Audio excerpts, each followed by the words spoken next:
శాంతాకారం భుజగశయనం పద్మనాభం సురేశం విశ్వాధారం గగనసదృశం మేఘవర్ణం శుభాంగం లక్ష్మీకాంతం కమలనయనం యోగిరుధ్యానగమ్యం వందే విష్ణుం భవభయహరం సర్వలోకైకనాథం.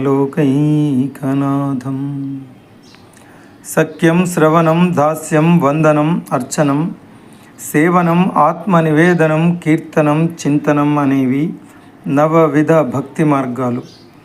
వీటి గురించి ఇంతకు ముందే మనం తెలుసుకున్నాం. ఇప్పుడు చింతనం వల్ల ప్రహ్లాదుడు ఎలా తరించి మహాభక్తాగ్రేసరుడయ్యాడో తెలుసుకుందాం. నారద మహర్షి ధర్మరాజుతో ప్రహ్లాదుని గురించి ఇలా చెప్తున్నాడు.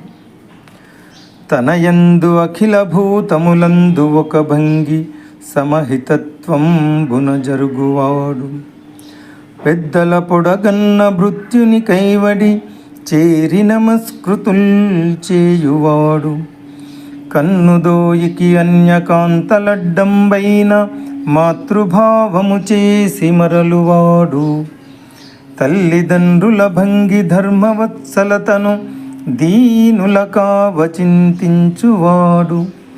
సకుల ఎడ సోదర స్థితి జరుపువాడు, దైవతములంచు గురువుల తలచువాడు, లీలలందును బంకులు లేనివాడు, లలిత మర్యాదుడైన ప్రహ్లాదుడదిపా. గుణనిధియగు ప్రహ్లాదుని గుణములనేకములు కలవు గురుకాలమునన్, ఘనుతింపన శక్యంబులు పనిపతికి బృహస్పతికిన్ భాషాపతికిన్. ఆ సుగుణాల గని అయిన ప్రహ్లాదుడి గుణములు వివరించి చెప్పాలవి కాదు. అతని అనంత సుగుణాలను ఆదిశేషుడు, బృహస్పతి, బ్రహ్మ కూడా వర్ణింపలేరు. ప్రహ్లాదుని స్థితి ఎలా ఉందో చెప్తున్నాడు.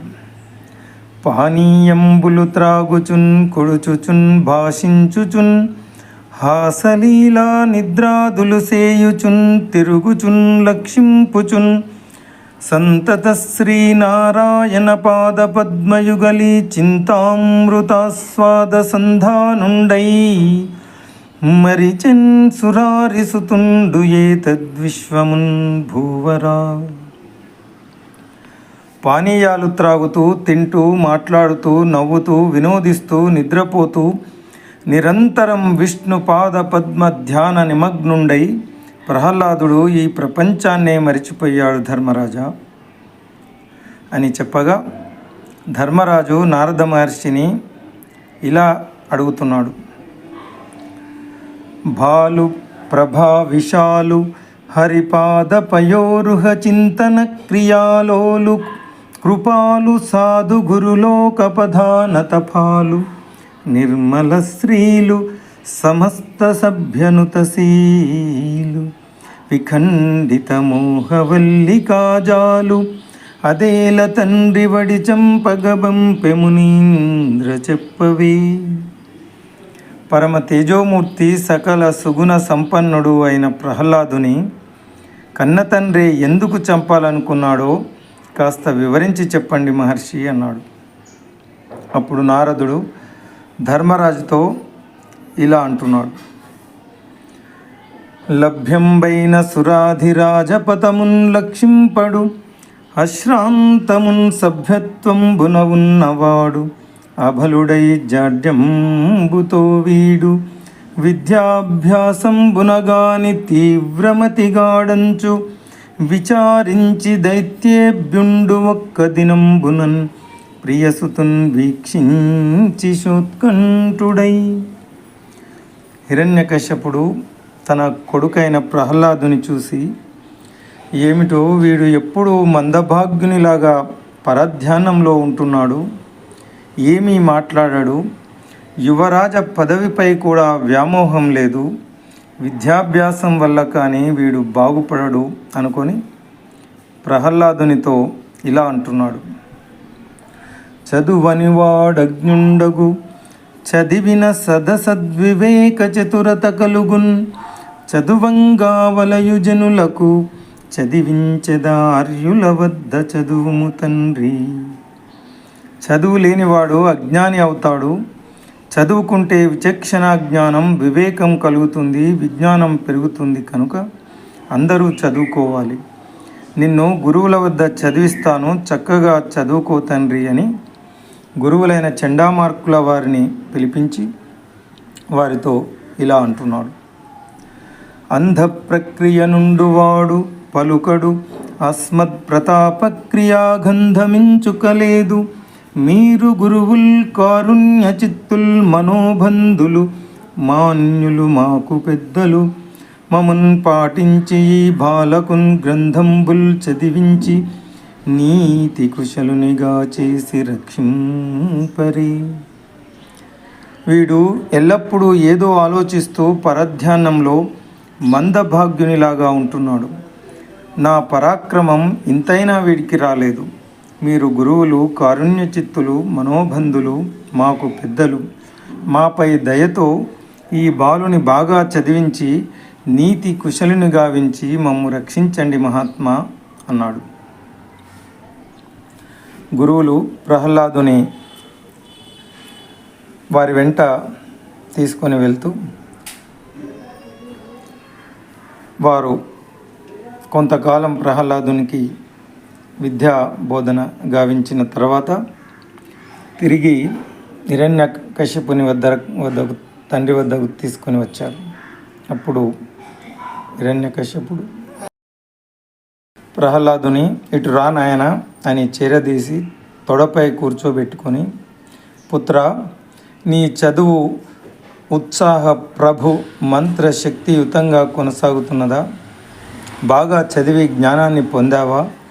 వేదాలు శాస్త్రాలు చదివావా అని అనుదిన సంతోషణములు జనిత ప్రియతాప దుఃఖ సంశోషణముల్. అనుదిన సంతోషణములు జనిత శ్రమతాప దుఃఖ సంశోషణముల్. తనయుల సంభాషణములు జనకులకున్ కర్ణయుగల సద్భూషణముల్. తనయుల ముద్దు ముద్దు మాటలు తల్లిదండ్రులకు ఎంతో సంతోషాన్ని కలిగిస్తాయి. ఎంతటి శ్రమ తాప దుఃఖాన్నైనా నశింపచేసి వీణులకు విందు గావిస్తాయి. పుత్ర, నీ కయ్యేది భద్రంబయ్యున్నది చెప్పుము అన్న కన్న తండ్రిచే ప్రియనందనుండైన ప్రహ్లాదుడు ఇట్లని, ఎల్ల శరీరధారులకు ఇల్లను చీకటి నూతి లోపలన్ త్రెల్లక, వీరు ఏమను మతి భ్రమణంభునన్ భిన్నులై ప్రవర్తింపక, సర్వమున్ ఆతని దివ్య కళామయమంచు విష్ణునందు ఉల్లము చేర్చి కారడవినుండుటమేలు నిశాచరాగ్రని. ఓ తండ్రి, మనుషులంతా అజ్ఞానంలో పడి వారు వీరు అనే భేదభావంతో ఉండకుండా విశ్వమంతా విష్ణుదేవుని లీలా విశేషమని గ్రహించి ఆ విష్ణుదేవుని మనసులో నిలుపుకొని అడవులలో నివసించిన ఉత్తమమే తండ్రి అని కుమారుడు పలికిన ప్రతిపక్ష అనురూపంబులైన సల్లాపంబులు విని దానవేంద్రుండు నగుచూ ఇట్లని, ఎట్టాడిన అట్టాడుదురు అట్టిట్టని పలుక నెరుగరు, ఇతరుల శిశువుల్ దట్టించి ఎవ్వరేని పట్టించిరో బాలకునకు పరపక్షంబుల్. పిల్లలదేముంది, ఏం చెబితే అదే నేర్చుకుంటారు. ప్రహ్లాదుడికి ఎవరో ఇవన్నీ నేర్పించినట్టు ఉన్నారు. నాకున్ చూడగ చోద్యమయ్యెడుగదా నా తండ్రి, ఈ బుద్ధి తా నీకున్ లోపలతోచెనో, పరుల్ దుర్నీతుల్ పఠింపించిరో, ఏకాంతంభున భార్గవుల్ పలికిరో, ఈ దానవశ్రేణికిన్ వైకుంఠుండు కృతాపరాధుడు. కుమార ప్రహ్లాద, చూస్తుంటే ఇదంతా నాకు వింతగా ఉంది. ఇలాంటి బుద్ధి నీకే కలిగిందా, లేక ఇతరులు చెప్పారా, లేక ఏకాంతంలోని గురువులు నేర్పారా? ఈ దానవ కులానికి తీరని ద్రోహం చేసినవాడు విష్ణువు. అతనిని కీర్తించడం నీకు తగదు నాయనా. సురలన్ తోలుటయో సురాధిపతులన్ సొక్కించుటో సిద్ధులన్ పరివేదించుటో ముని ప్రవరులన్ బాధించుటో యక్ష కిన్నెర గంధర్వ విహంగనాగపతులన్ నాశంబునందించుటో హరియంచు గిరియంచు ఏలచెడ మోహాంధుండవై పుత్రక.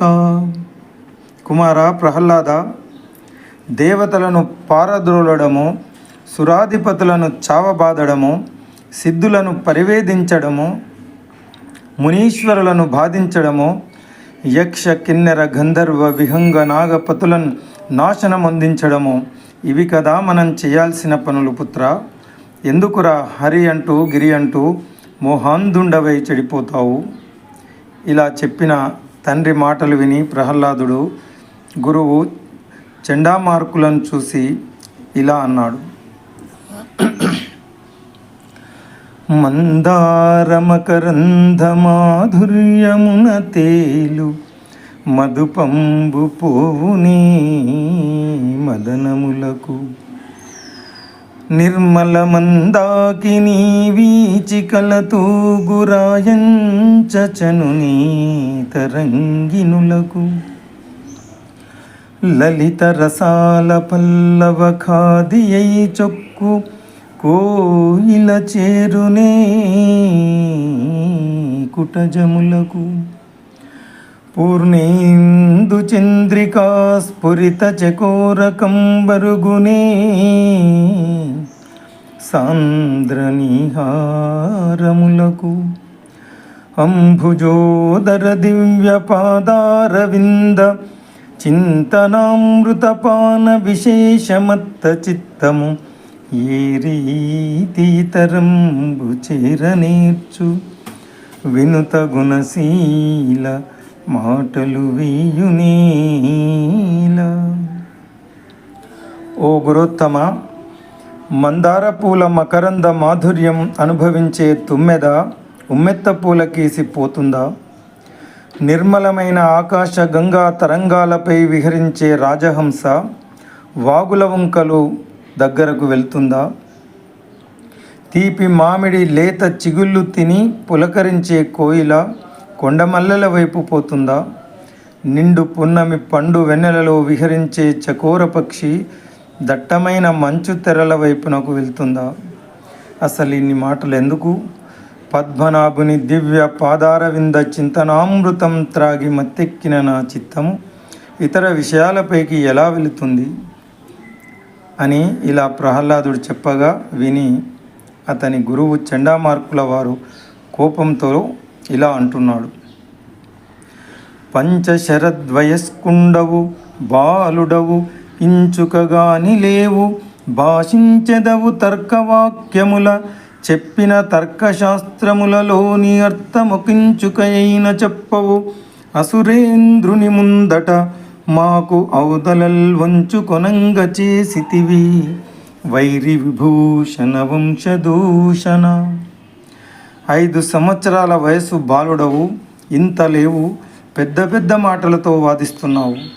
మేము నేర్పిన విషయాలు ఒక్కటైనా చెప్పకుండా రాక్షసరాజు ముందు మమ్ము తలలు వంచుకునేటట్లు చేశావు అని గురువులు పలకగా హిరణ్యకశ్యపుడు ఇలా అంటున్నాడు. తనయుడు కాడు శాత్రవుడు దానవ భర్తకు వీడు దైత్య చందన వనమందు కంటకయుత క్షితిజాతము భంగి పుట్టినాడు అనవరతంబు రాక్షస కులాంతకున్ ప్రస్తుతి చేయుచుండు దండనమునగాని శిక్షలకు ఆయడు పట్టుడు కొట్టుడు ధతిన్. వీడు తనయుడు కాదు, నాకు శత్రువు. గంధపు చెట్టు లాంటి మా రాక్షస జాతిలో గంజాయి మొక్కలా పుట్టాడు. దండిస్తే గాని వీనికి బుద్ధి రాదు. మేము ఈ పద్ధతిలో వీడికి బుద్ధి చెప్పండి అని రాక్షసులను ఆదేశించాడు. చండామార్కులు హిరణ్యకశ్యపుడితో ఇలా అంటున్నారు. ఓ రాక్షసేంద్ర, వినవయ్యా, కోప్పడకయ్యా. మీ పాదాల మీద ఒట్టు. ఇకపై ఈ బాలుణ్ణి గట్టిగా కోప్పడి దండించి ఎలాగైనా సరే బాగా చదివిస్తాం, మా నైపుణ్యం చూపిస్తాం అని పలికి ప్రహ్లాదుడికి రకరకాలుగా భయం చెప్తూ గురువులు అతనిని రాక్షస రాజు దగ్గర నుండి బయటికి తీసుకొని వెళ్ళారు అని చెప్తూ నారదుడు ధర్మరాజుతో, అలా శుక్రాచార్యుడి పుత్రుడైన చండామార్కుల వారు తన చాతుర్యమంతా చూపి ప్రహ్లాదుడికి వాళ్ళ సాంప్రదాయం ప్రకారం అనేక విద్యలు ఏకాంతంగా నేర్పించారు. మంచి నీతిమంతుడు అయ్యాడు అనుకున్నారు అని చండామార్కుల వారు ప్రహ్లాదునితో ఇలా అంటున్నారు.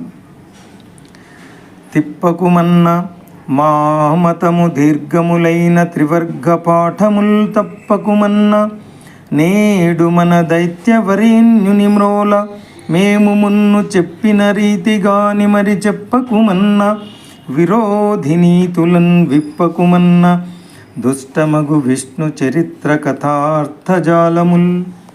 నాయన ప్రహ్లాద, మీ నాన్నగారి ముందు మా పరువు నిలబెట్టు. మేము చెప్పినవి కాక ఇతర విషయాలు చెప్పకు. ముఖ్యంగా దుష్టమైన విష్ణువు గురించి మాత్రం చెప్పొద్దు సుమి. అలా గురువులు ప్రహ్లాదుడిని బుజ్జగించి హిరణ్యకశిప మహారాజు ఆస్థానానికి తీసుకువచ్చారు. ప్రహ్లాదుడిని పిలిచి తండ్రి ముందుకు నెట్టి నమస్కారం చేయమని చెప్తూ హిరణ్యకశిపుడితో ఇలా అన్నారు. శిక్షించితిమి అన్యములగు పక్షంబులు మాని నీతి పారగుడయ్యన్ రక్షో వంశాధీశ్వర వీక్షింపుముని కుమారు విద్యాబలమున్. ఓ హిరణ్యకశప మహారాజా, మీ కొడుకును శిక్షించి నీతి బోధ చేసి మేము ఆయనను నీతిమంతునిగా చేశాము. మీరే చూడండి, వీక్షించండి ప్రహ్లాదుని విద్యా విశిష్టతను అన్నారు. అప్పుడు హిరణ్యకశిపుడు ప్రహ్లాదునితో చూసి ఇలా అంటున్నాడు. చోద్యం బయ్యడు ఇంతకాలమరిగెన్ శోధించి ఏమేమి సంవేద్యాంశంబులు చెప్పిరో గురువుల్ ఏ వెంటన్ పఠింపించిరో విద్యాసారమెరుంగగోరెద భవద్విజ్ఞాత శాస్త్రంబులో పద్యం ఒక్కటి చెప్పి సార్థముగా తాత్పర్యము భాషింపుమా.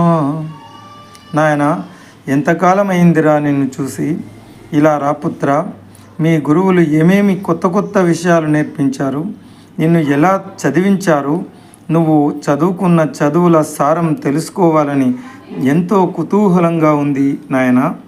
నువ్వు నేర్చుకున్న వాటిలో నీకు ఇష్టమైన ఒక పద్యం చెప్పి దానికి అర్థం తాత్పర్యం వివరించు పుత్ర అనుకుంటూ ఇలా అంటున్నాడు. నిన్ను మెచ్చరు నీతి పాట మహిమన్ నీతోటి దైత్యార్భకుల్ కన్నారన్నియు చెప్పనేర్తురు గదా గ్రంథార్థముల్ దక్షులై అన్నాయన్నడు నీవు నీతి విధుండౌదంచున్ మహావాంఛతో నున్నాడన్ ననుగన్న తండ్రి భవదీయోత్కర్షమున్ చూపవే. కుమారా, నీ తోటి దైత్య విద్యార్థులు నీతిశాస్త్రం నీకంటే బాగా చదువుతున్నారట కదా, అందుచేత నిన్ను లెక్క చేయడం లేదట కదా. మరి నువ్వెప్పుడు గొప్ప నీతి కోవిదుడు అవుతావో అని ఎంతో ఆశతో ఉన్నాను. ఇది చదువులోని నీ ప్రతిభా పాఠవాలు నాకు ఒకసారి చూపించు నాయన అని నా కన్న తండ్రి హిరణ్యకశిపునితో ప్రియనందనుడైన ప్రహ్లాదుడు ఇలా అంటున్నాడు.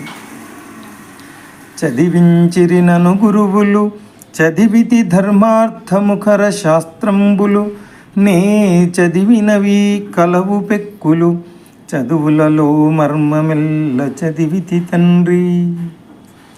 చదివించారు గురువులు, ధర్మార్థ శాస్త్రాలన్నీ చదివాను. నేను చదివినవి చాలా కలవు, చదువులలో మర్మమిల్ల చదివాను తండ్రి అని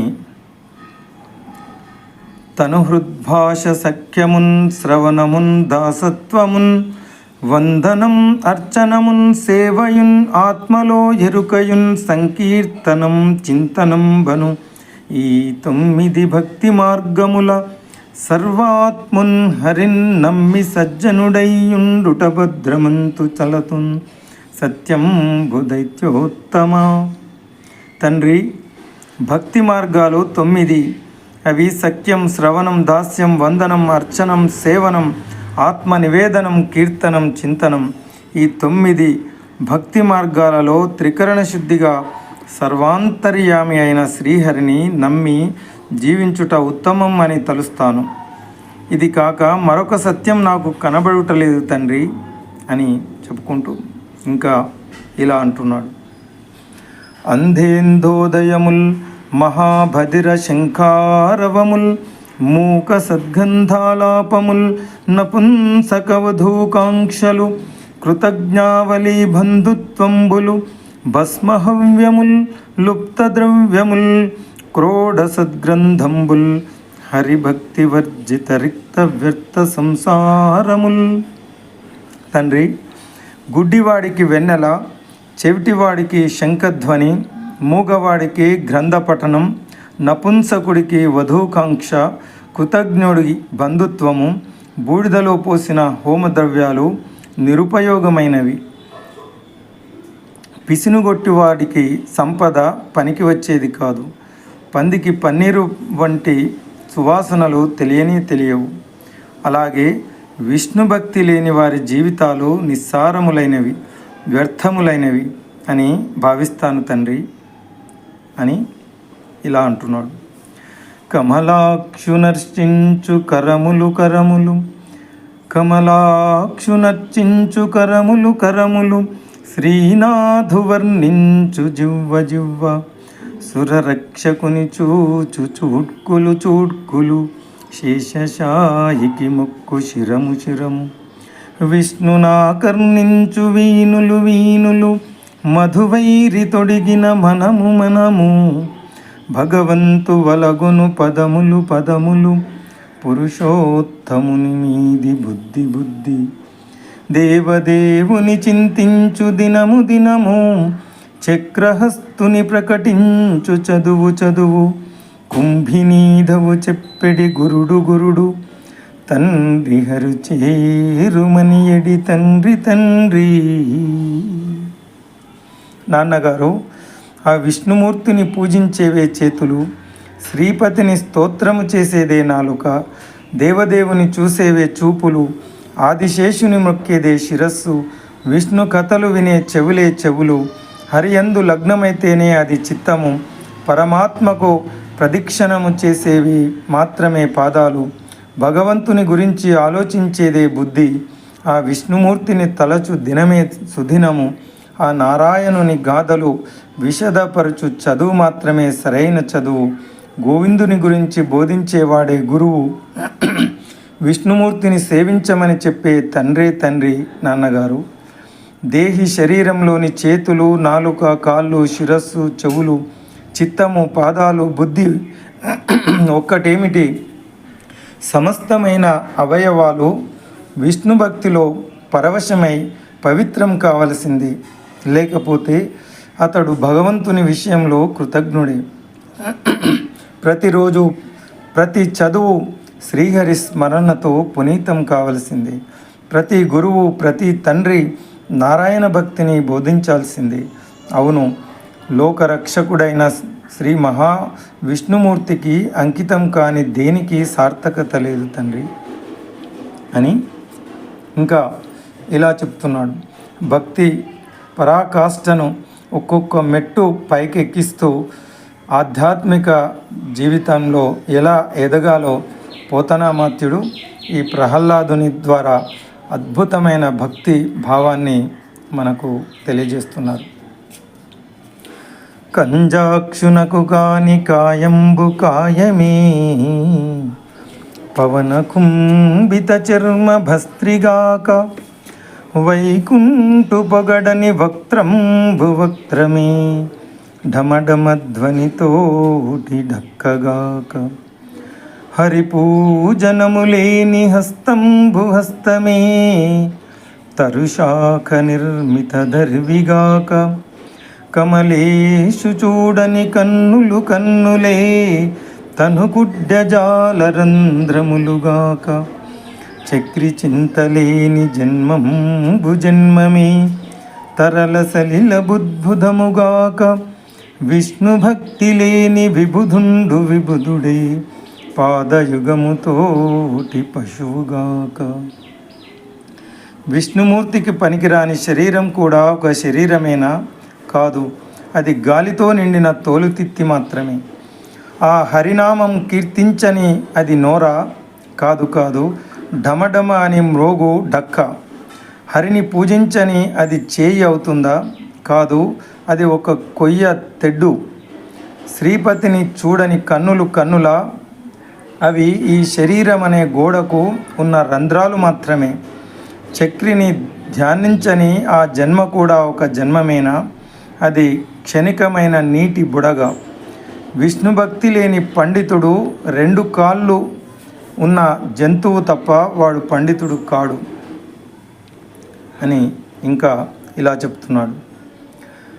సంసార జీమూత సంగంభు విచ్చునే చక్రిదాస్య ప్రభంజనములేక తాపత్రయాభీల దావాగ్నులారునే విష్ణు సేవామృత వృష్టిలేక సర్వం కశాఘౌ జలరాసులింకునే సర్వం కశాఘౌ జలరాసులింకునే హరిమనీషా బడవాగ్నిలేక ఘన విపద్ఘాడాంధకారంబులనగునే పద్మాక్షును తిరవిప్రభలు లేక నిరుపమ పునరావృత్తి నిష్కలంక ముక్తి నిధిగానవచ్చునే ముఖ్యమైన శార్ణకోదండ చింతనాంజనములేక తామరస గర్భునకునైన దానవేంద్ర. ఓ తండ్రి, సంసారం అనే నల్లటి మేఘాల సమూహం చక్రి దాస్య ప్రభంజనం లేకుండా విచ్చుకుంటుందా? తాపత్రయాలు అనే దావాగ్నులు విష్ణు సేవామృత వృష్టి లేకుండా ఆరిపోతాయా? అంతటా ఒరుసుకుంటూ ఉండే పాపాలన్నీ, అంతటా విస్తరించిన పాపాల జలరాశి పరమాత్ముని బడవాగ్ని లేకుండా ఇంకిపోతుందా? పరమాత్మ సంకీర్తన రవి కిరణాలు సోకకుండా ఘోరమైన ఆపదలు అనే అంధకారం తొలగిపోతుందా? విష్ణు భక్తి అనే అంజనం ఉంటే తప్ప నిర్మలమైన నిరుపమానమైన పునర్జన్మ లేని ముక్తి సాధ్యం కాదు నాన్నగారు. ఆఖరికి ఆ బ్రహ్మదేవుడికి అయినా సరే ఇది తప్ప వేరే మార్గం లేదు. ఇలా విష్ణు భక్తి ఒక్కటే తరుణోపాయం అంటూ ప్రహ్లాదుడు అదురు బెదురు లేకుండా చెప్తున్న పలుకులు తండ్రి హిరణ్యకశిపుడికి వాడి మొలలలాగా నాటుకున్నాయి. అతను కోపంతో ఉలిక్కిపడ్డాడు. కణతులు అధిరాయి. పళ్ళతో పెదాలు కొరుకుతూ ప్రహ్లాదుడికి చదువు చెప్తున్న శుక్రాచార్యుని కొడుకుతో, చండామార్కుల వారితో హిరణ్యకశ్యపుడు ఇలా అంటున్నాడు. శత్రుపక్షం విషయాలు నేర్పారన్నమాట. నా కొడుకును తీసుకువెళ్ళి నీతి పాఠాలు బాగా నేర్పుతామని ద్రోహబుద్ధితో అతనికి శత్రువు విష్ణుమూర్తి కథలు నూరిపోశారా? అయ్యయ్యో, పవిత్రమైన భృగు వంశంలో పుట్టిన గొప్పవారు అని నమ్మి నా కొడుకును మీకు అప్పచెప్పాను గదయ్యా. మీరు నిజమైన గురువులు అయితే నన్ను ఇలా మోసం చేస్తారా? అనగా చండామార్కులు వణికిపోతూ రాజుతో ఇలా అంటున్నారు. తప్పులు లేవు మా వలన దానవనాథ, విరోధి శాస్త్రముల్ చెప్పము క్రూరులై పరులు చెప్పరు, మీ చరణంబులాన సుమ్మి ఎప్పుడు మీ కుమారునకు ఇంతయునై జమనీష, ఎవ్వరున్ చెప్పెటి పాటి కాదు ప్రతి చింత తలంపు మునీర్పు కైవడిన్. మహారాజా, మా తప్పేమీ లేదు. ఇతరులు ఎవ్వరూ మీ కుమారునికి చెప్పే సాహసం కూడా చేయరు. మీరే ఆలోచించండి మహారాజా అన్నారు. హిరణ్యకశ్యపుడు ప్రహ్లాదునితో ఇలా అంటున్నాడు. వజ్జలు చెప్పని ఈ మతి మజ్జాతుడవైన నీకు మరి ఎవ్వరి చేసుజాతమయ్య బాలక తజ్జనులన్ పేరుకొనుము తగనామ్రోలన్. గురువులు చెప్పని ఈ విషయాలన్నీ మరి నీకు ఎవరు చెప్పారో నాతో చెప్పు బాలక అని తండ్రి ప్రహ్లాదుని ధిక్కరించి ప్రశ్నించగా తండ్రితో ప్రహ్లాదుడు ఇలా అంటున్నాడు. అచ్చపు చీకటిన్బడి గృహవ్రతులై అచ్చపు చీకటిన్బడి గృహవ్రతులై విషయ ప్రవిష్ణులై చచ్చుచు పుట్టుచున్మరల చర్విత చర్వనులైన వారికిన్ జజ్జర పుట్టునే పరులు చెప్పిననైన నిజేచ్చనైన ఏమిచ్చిననైన కానలకేగిననైన హరి ప్రబోధముల్. అజ్ఞానం అనేది అసలైన కారు చీకటి. దాని మాయకు చిక్కి సంసారులు అనేకులు కోరికల వలలో పడి సంసారం సాగిస్తూ ఉంటారు. చస్తూ పుడుతూ మరల చస్తూ పుడుతూ ఇలా ఈ సంసార చక్రంలో తిరుగుతూనే ఉంటారు. అలాంటి వారికి విష్ణు భక్తి అంత సులువుగా పుట్టదు. ఇంకొకరు బోధించినా కలుగదు. ఏమి ఆశ చూపించినా ఎంతటి దానాలు చేసినా అంటదు. ఆఖరికి అడవులలోకి పోయినా ఫలితం ఉండదు. అంత తొందరగా శ్రీహరి మీదికి మనసు పోతుందా చెప్పు తండ్రి. హరిభక్తి లభించాలంటే ఎన్నో జన్మల పుణ్య ఫలాలు ఫలించాలి. కానని వాని నూతగొని కాననివాడు విశిష్ట వస్తువుల్ కానని భంగి కర్మలు గైకొని కొందరు కర్మబద్ధులై కానరు విష్ణున్ కొందరకట కందురు అకించన వైష్ణవాంగ్రి సంస్థానరజోభిషక్తులగు సంహృత కర్ములు దానవేశ్వర. తండ్రి, గుడ్డివాడు మరొక గుడ్డివాడి సాయం తీసుకొని ఏ వస్తువును విశేషంగా తెలుసుకోలేడు కదా. అదేవిధంగా విషయాసక్తులై కర్మబంధాలలో చిక్కుకున్నవారు శ్రీహరిని చూడలేరు. కొందరు పుణ్యాత్ములు మాత్రం గొప్ప విష్ణు భక్తుల పాద ధూళి తమ తల మీద ధరించి కర్మలను త్యజించి పునీత చిత్తులు అవుతారు. వారు ఆ వైకుంఠవాసుని వీక్షించగలుగుతారు. ఇలా పలుకుతున్న పుత్రుడిని ఆ రాక్షసరాజు హిరణ్యకశ్యపుడు గద్దించాడు. ఒక్కసారిగా పుత్ర ప్రేమ పోయింది. ఒళ్ళో కూర్చోబెట్టుకున్న కన్న కొడుకును ఒక్క తోపు తోసేశాడు. తీవ్రమైన కోపంతో కళ్ళలోంచి నిప్పులు రాలుతుండగా మంత్రులతో ఇలా అంటున్నాడు హిరణ్యకశ్యపుడు. ఆ విష్ణువు మాయా వరాహ రూపంలో వచ్చి సాక్షాత్తు తన పినతండ్రిని చంపేశాడని బాధ లేకుండా సిగ్గులేని వీడు మన వంశ విరోధిని బంటులాగా భజన చేస్తాడా? పైగా నాతోటే విరోధానికి సిద్ధపడతాడా? అమ్మో, ఇలా కన్న తండ్రికే ద్రోహం తలపెట్టే కొడుకును లోకంలో ఎక్కడైనా చూశారా? అలా పలికి హిరణ్యకశ్యపుడు వీరులైన తన రాక్షస భటులను ఇలా ఆదేశించాడు. పంచాబ్దంబులవాడు తండ్రి నగునా పక్షంబు నిందించి యత్కించిద్ భీతియులేక విష్ణున్ అహితున్ కీర్తించుచున్నాడు. వల్దంచు చెప్పిన మానడు అంగమున పుత్రాకారతన్ వ్యాధి జన్మించెన్ వీని వధించి రెండు ధనుజుల్మి మీ పటుత్వంబులన్ అని ఆదేశించి ఇంకా ఇలా అంటున్నాడు. ఈ చెడుత్రోవ పట్టిన కులద్రోహి శత్రుపక్షపాతి మూర్ఖుడు అయిన ప్రహ్లాదుడు మన దానవ వంశంలో పుట్టిన దుష్టాంగం వ్యాధి బారిన పడిన దుష్ట అవయవాన్ని ఖండించి శస్త్ర వైద్యుడు దేహంలోని మిగిలిన అవయవాలకు రక్షిస్తాడు. అలాగే ఇతనిని చంపించి కులానికి మచ్చ లేకుండా చేస్తాను. ఇతడు చంపదగినవాడు, ఏమాత్రం క్షమించదగినవాడు కాడు. తప్పులు మన్నించకండి, జాలిపడి విడిచిపెట్టకుండా వధించిరండి అని ఆజ్ఞాపించాడు రాక్షస వీరులను.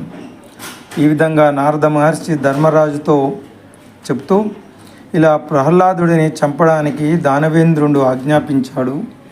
భీకర ఆకారులు గల ఆ రాక్షసులు వచ్చి ఆ బాలుడిని తిడుతూ కొడుతూ మాటలతో ఆయుధాలతో బాధించడం మొదలుపెట్టారు.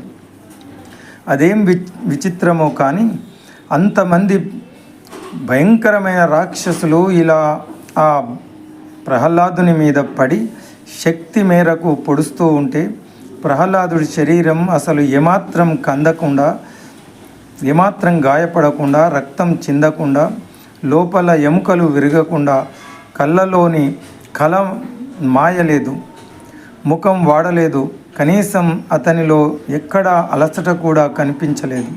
ఓ ధర్మరాజా, ఇలా రాక్షసులు తనను ఎంత కృమ్మినా ప్రహ్లాదుడు మాటి మాటికి ఓ శేషశయన, ఓ రాక్షసాంతక, ఓ లోకనాయక, ఓ దీనరక్షక, ఓ సర్వ పవిత్ర అని రకరకాలుగా భగవంతుని ప్రార్థిస్తున్నాడు తప్పించి కన్నీళ్లు పెట్టడం లేదు, ఏమాత్రం భయపడడం లేదు, కనీసం జంకడం లేదు. అలా ఇప్పుడు హిరణ్యకశపుడు ఇలా అనుకుంటున్నాడు.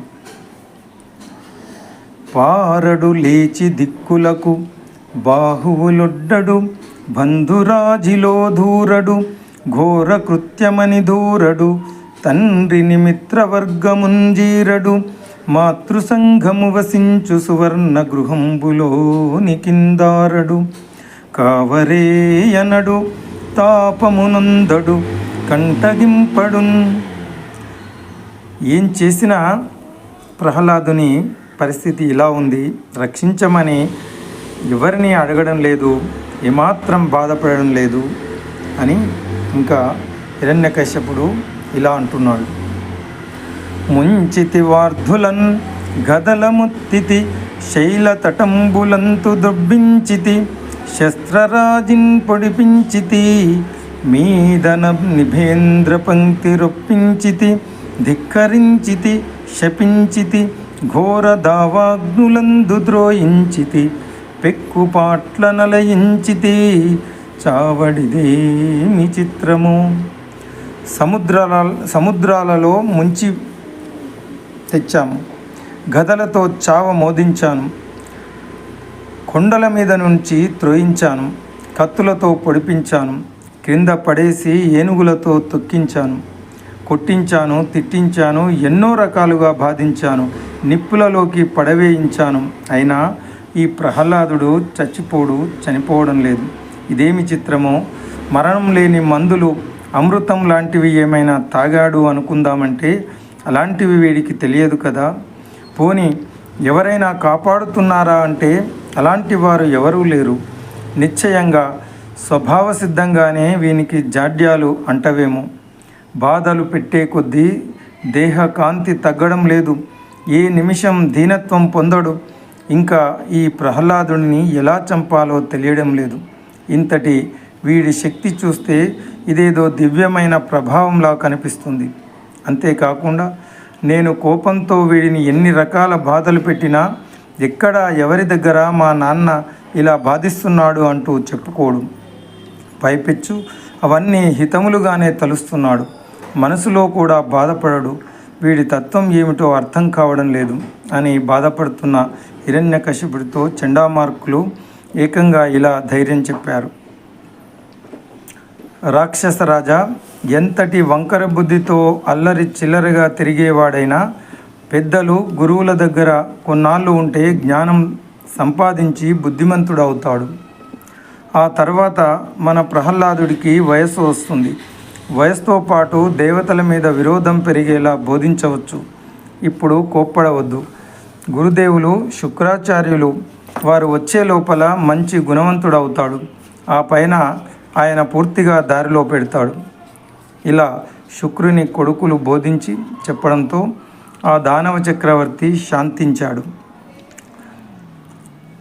వివాహమైన క్షత్రియులు నేర్చదగిన ధర్మ అర్థ కామములను ప్రహ్లాదుడికి నేర్పండి అని ఆదేశించాడు. గురువులు చండామార్కులు గురుకులానికి తీసుకొని వెళ్ళి ఆ విధంగానే చెప్పసాగారు.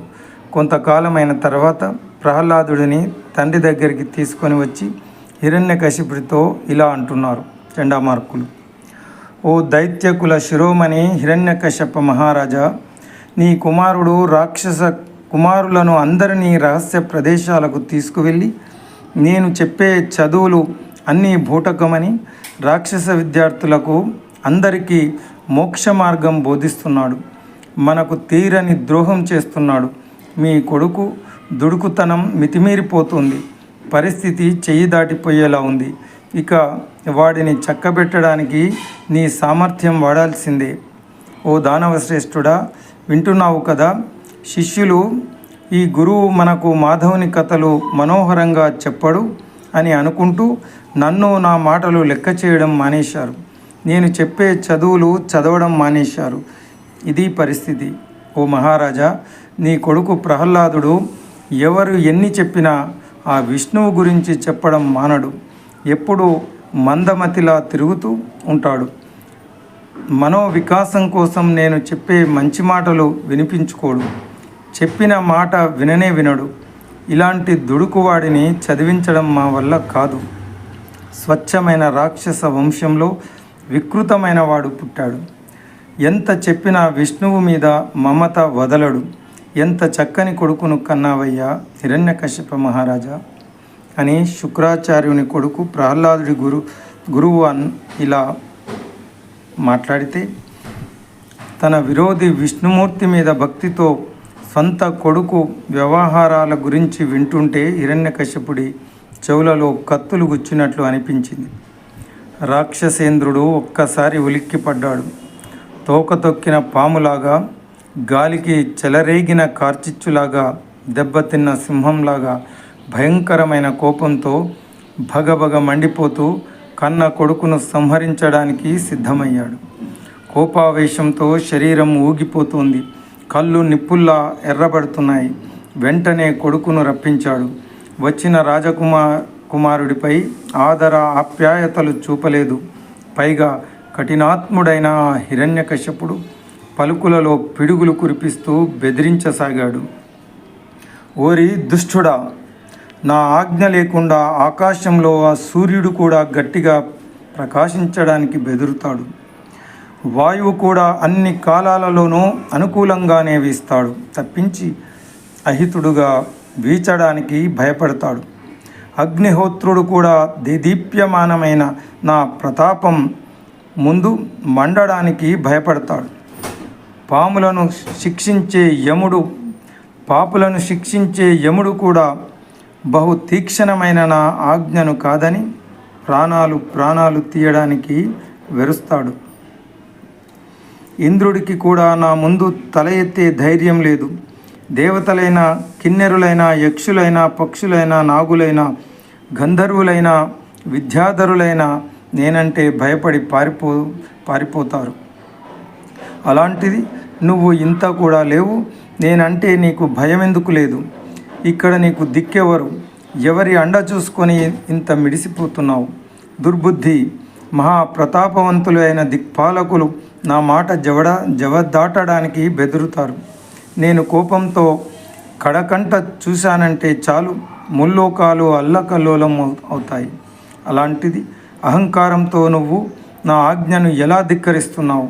అర్భక, వైకుంఠనాథుడైన విష్ణువుపై విజయం వీలు కాదు అంటూ గొంతు చించుకొని గట్టిగా తెగ అరుస్తున్నావు. కానీ అతనికి పౌరుషం, వీరత్వం ఉంటే నేను యుద్ధరంగంలో దేవతలను దండించేటప్పుడు భయపడకుండా వాళ్ళను రక్షించడానికి నా ముందుకు రావాలి కదా. ఆచార్యులు చెప్పింది నువ్వు వినడం లేదు. పైగా నీ తోటి విద్యార్థులకు కైవల్యం మీద కాంక్ష పుట్టిస్తున్నావు. నీ వాచాలత్వం చూపించి మన విరోధి విష్ణువును విపరీతంగా పిచ్చి మాటలతో పొగుడుతున్నావు. మన రాక్షస వంశ సంప్రదాయాలు అన్నీ బూడిదపాలు చేశావు. నువ్వు కులద్రోహివి, మూఢుడివి, నీచుడివి. నీ వంటి వాడిని చంపడమే మంచిది. నిన్ను చంపి నా వంశానికి మచ్చ రాకుండా చేస్తాను. ఓరి, అన్ని దిక్కుల చివర్ల వరకు ఉన్న రాజ్యాలన్నీ గెలిచాను. దేవేంద్రాది దిక్పాలకులు అందరూ ఏ దిక్కు లేక ఇప్పుడు నన్నే దిక్కని తలిచి మొక్కుతున్నారు. ఇక నన్ను కాదని నీకు రక్షగా వచ్చేవాడు ఎవడూ లేడని తెలుసుకో. ఎవరి అండ చూసుకొని ఎదురు తిరుగుతున్నావు అని ఇలా కోపంగా పలికిన తండ్రితో కొడుకు ప్రహ్లాదుడు ఇలా అంటున్నాడు: బలయుతులకు దుర్బలులకు బలమివ్వడు, నీకు నాకు బ్రహ్మాదులకున్ బలమివ్వడు, ప్రాణులకున్ బలమివ్వడు, అట్టి విభుడు బలము సురేంద్ర. నాన్నగారు, ఆ జనార్దనుడు జగత్పతి కాలానుగుణంగా వివిధ రూపాలతో ఆ ప్రభువు విరాజిల్లుతూ ఉంటాడు. తన సత్తువ బలం పరాక్రమాల ప్రభావంతో వినోదంగా విశ్వాసాన్ని సృష్టిస్తూ పోషిస్తూ ఈ విశ్వాన్ని సృష్టిస్తూ పోషిస్తూ లయం చేస్తూ ఉంటాడు. తండ్రి, మనస్సుకు సమదృష్టి అలవర్చుకో. ధర్మ మార్గం తప్పిన మనస్సు కంటే పరమశత్రువు మరొకరు లేరు. మనస్సును విరోధం చేసుకొనక వశం చేసుకో. అంతేకాని నువ్వే చిత్తానికి చిత్తం అంటూ దాస్యం చేయకూడదు. మధోన్మత్తమైన రాక్షస భావాన్ని విడిచిపెట్టు. నీకు భయపడి ఎవరూ నీ ఎదుట హితం చెప్పడం లేదు. అందరూ నీ మనస్సుకు నచ్చేవే చెప్తున్నారు తప్ప హితమైనది చెప్పడం లేదు. రాక్షసరాజా, లోకాలన్నింటినీ క్షణంలో జయించావు, కానీ నీలోని మనస్సును ఇంద్రియాలను గెలవలేకపోయావు. వాటి ముందు నువ్వు ఓడిపోయావు. కామ, క్రోధ, లోభ, మోహ, మద, మాత్సర్యాలు అనే 6 శత్రువులు నిన్ను బందీ చేశారు. వాటిని జయించి నశింపజేశావంటే జీవకోటి సర్వంలోనూ నీకు విరోధి ఎవ్వరూ ఉండరు. నా విన్నపం మన్నించు తండ్రి అని పలికాడు ప్రహ్లాదుడు. అది విని హిరణ్యకశ్యపుడు ఇలా హుంకరించాడు: దుర్మతి, చావుకు తెగించావు. చంపుతారని కానీ చచ్చిపోతానని కానీ నీకు భయం లేకుండా పోయింది. దుర్మార్గుడా, కర్ణ కఠోరమైన మాటలనే ఈటలను నా మీదికే విసురుతున్నావు. చావును కూడా లెక్క చేయకుండా మితిమీరి మాట్లాడుతున్నావు. ఓ దుర్బుద్ధి, నాకే ఎదురు సమాధానం చెప్తున్నావు. ఈ జగత్తంతటికి అధిపతిని నేనే. నేను తప్ప ఈ జీవజాలం సమస్తానికి నాకంటే సంపూర్ణ శక్తిమంతుడైన మరొక రాజు లేడు. నేనే జగన్నాథుడిని. నా సోదరుడైన హిరణ్యాక్షుడిని చంపినప్పుడు హరి కోసం అనేక పర్యాయాలు వెతికాను. విశ్వమంతా గాలించాను, కానీ ఆ విష్ణువు విశ్వం మొత్తంలో ఎక్కడా లేడు. మరి ఆ పిరికివాడు ఇంకెక్కడ ఉంటాడు? విష్ణువును సేవకుడిలా తెగ పొగుడుతున్నావు. అసలు ఎక్కడరా ఆ శ్రీహరి? ఏ విధంగా ఉంటాడు? ఏ రీతిగా తిరుగుతూ ఉంటాడు? ఏ పద్ధతిలో వస్తుంటాడు? చెప్పు, లేకపోతే నిన్ను నీ హరిని సంహరిస్తాను.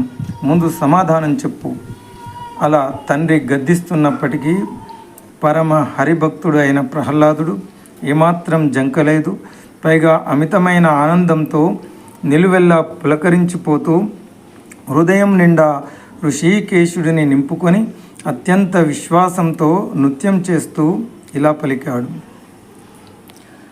కలడంబోది కలండుగాలిన్ కలండాకాశంబునన్ కుంభినిన్ కలండు అగ్నిన్ దిశలన్ పవల్లన్ నిశలన్ కత్యోత చంద్రాత్మలన్ కలండు ఓంకారమునందు త్రిమూర్తులందు త్రిలింగ వ్యక్తులందు అంతటన్ కలండీశుండు కలండు తండ్రి వెతకంగా నీలయ్యాయడన్